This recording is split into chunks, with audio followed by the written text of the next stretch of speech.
अस्सलामुअलैकुम मोहतरम अजीज दोस्तों, आज हम बात करने वाले हैं आज की वीडियो में खलीफतुल मुस्लिमीन इस्लाम के तीसरे खलीफा हजरत उस्मान गनी रज़ियल्लाहु तआला अन्हो की सखावत का वाकया। मोहतरम अजीज दोस्तों, हजरत अबू बकर सिद्दीक रज़ियल्लाहु तआला अन्हो के दौर में एक शख्स मुल्क शाम से सफर करता हुआ मदीना आया और हजरत अबू बकर सिद्दीक रज़ियल्लाहु तआला अन्हो की बारगाह में हाजिर हुआ और अर्ज करने लगा, हुजूर आप मुसलमानों के सरदार है और मालदार भी है। और कहने लगा, हुजूर मेरे ऊपर कर्जा चढ़ गया है, मेरी मदद करे। उसके बाद हजरत अबू बकर सिद्दीक रज़ियल्लाहु तआला अन्हो उस शख्स को अपने घर लेकर गए। वो शख्स कहता है कि बाहर से दरवाजा बहुत खूबसूरत था, लेकिन घर के अंदर एक चारपाई भी नहीं था। खजूर के दरख्त की एक चटाई बिछी हुई थी और वो भी फटी हुई।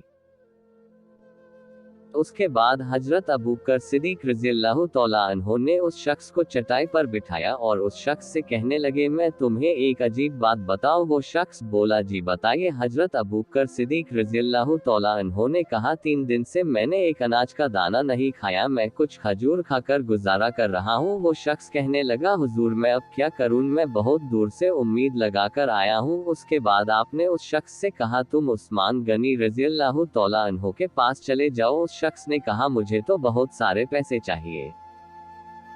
उसके बाद हजरत अबू बकर सिद्दीक रज़ियल्लाहु तआला अन्हो ने उस शख्स से कहा, तुम्हारी सोच वहां खत्म होती है जहां से उस्मान की सखावत शुरू होती है। उसके बाद आपने कहा, तुम जाओ उनके पास, वो जरूर तुम्हारी मदद करेंगे। वो शख्स बोला, क्या मैं वहां आपका नाम लूं? कि मुझे अमीरुल मोमिनीन ने भेजा है। आपने फरमाया, इसकी जरूरत ही नहीं पड़ेगी, सिर्फ इतना बताना कि मैं कर्जदार हूं और रसूलुल्लाह सल्लल्लाहु अलैहि वसल्लम का नौकर हूं।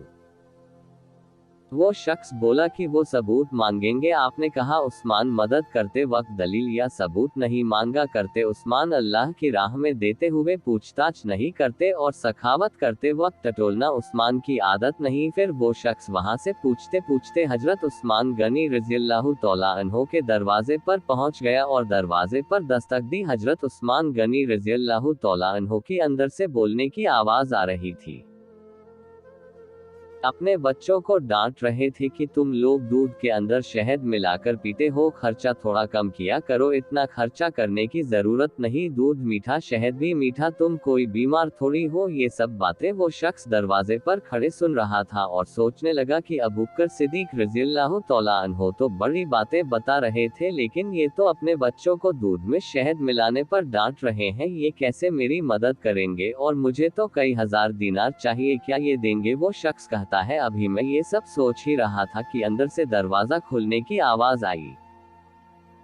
वो बाहर आए और मैंने सलाम किया। उन्होंने सलाम का जवाब दिया और वो समझ गए कि मोमिन हूँ। वो मुझसे कहने लगे, माफ करना, बच्चों को समझा रहा था इसलिए आने में देर हो गई। उसके बाद हजरत उस्मान गनी रज़ियल्लाहु तआला अन्हो ने उस शख्स को घर के अंदर बिठाया और उसके बाद उस शख्स के सामने जो सबसे पहली चीज पेश की गई वो दूध में शहद डालकर दिया गया और फिर खजूर का हलवा पेश किया गया। वो शख्स कहता है कि मैं सोचने लगा कि ये क्या माजरा है।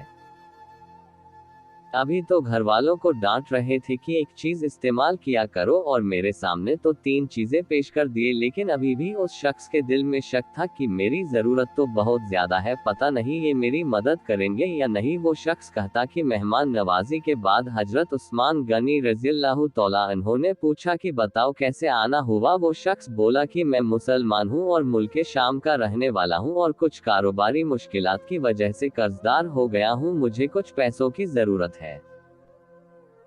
वो शख्स कहता कि मैंने कुछ पैसे कहा तो उन्होंने एक आवाज दी तो एक गुलाम एक ऊंट पर सामान लदा हुआ लेकर हाजिर हुआ। वो शख्स कहता है कि मुझे 3000 अशरफियां चाहिए, ये बात अभी मैंने उन्हें बताया नहीं था। हजरत उस्मान गनी रज़ियल्लाहु तआला अन्हो कहने लगे, इस ऊंट पर तुम्हारे और तुम्हारे घर वालों के लिए कपड़े और खाने पीने का सामान और 6000 अशरफियां रखवा दी है और तुम पैदल आए थे, अब इस ऊंट पर जाना। वो शख्स कहने लगा, मैं फौरन कहा, हुजूर ये ऊंट वापस करने कौन आएगा? हजरत उस्मान गनी रज़ियल्लाहु तआला अन्हो कहने लगे, वापस करने के लिए नहीं दिया, मैंने ये तोहफा तुम्हें दिया है, तुम ले जाओ। वो शख्स कहता है कि मैं कहाँ से चला था ढूंढता हुआ और फिर मदीने में आया, और जब मदीने में आया तो अल्लाह ने मुझे मेरी उम्मीद से ज्यादा अता कर दिया। वो शख्स कहता है, मेरी आंखों में आंसू आ गए और मैंने कहा, हुजूर आपने तो मुझे मेरी जरूरत से बहुत ज्यादा दे दिया, माफी चाहूंगा। मैं तो सोच रहा था कि दूध और शहद पर आप अपने घर वालों को डांट रहे हैं, तो आप मेरी मदद नहीं करेंगे। उसके बाद हजरत उस्मान गनी रज़ियल्लाहु तआला अन्हो ने कहा कि अल्लाह ने जो दौलत उस्मान को दिए है वो इसलिए नहीं दिए कि उस्मान की औलादे ऐसो मस्ती की जिंदगी गुजारे। मेरे अल्लाह ने मुझे दौलत दिया है ताकि मैं मोहम्मद मुस्तफ़ा सल्लल्लाहु अलैहि वसल्लम के नौकरों की नौकरी करूं। वो शख्स कहता है, मैं दरवाजे तक गया तो मैंने कहा, शुक्रिया आपका। उस शख्स ने अभी बताया नहीं था कि मुझे हजरत अबू बकर सिद्दीक रज़ियल्लाहु तआला अन्हो ने भेजा है।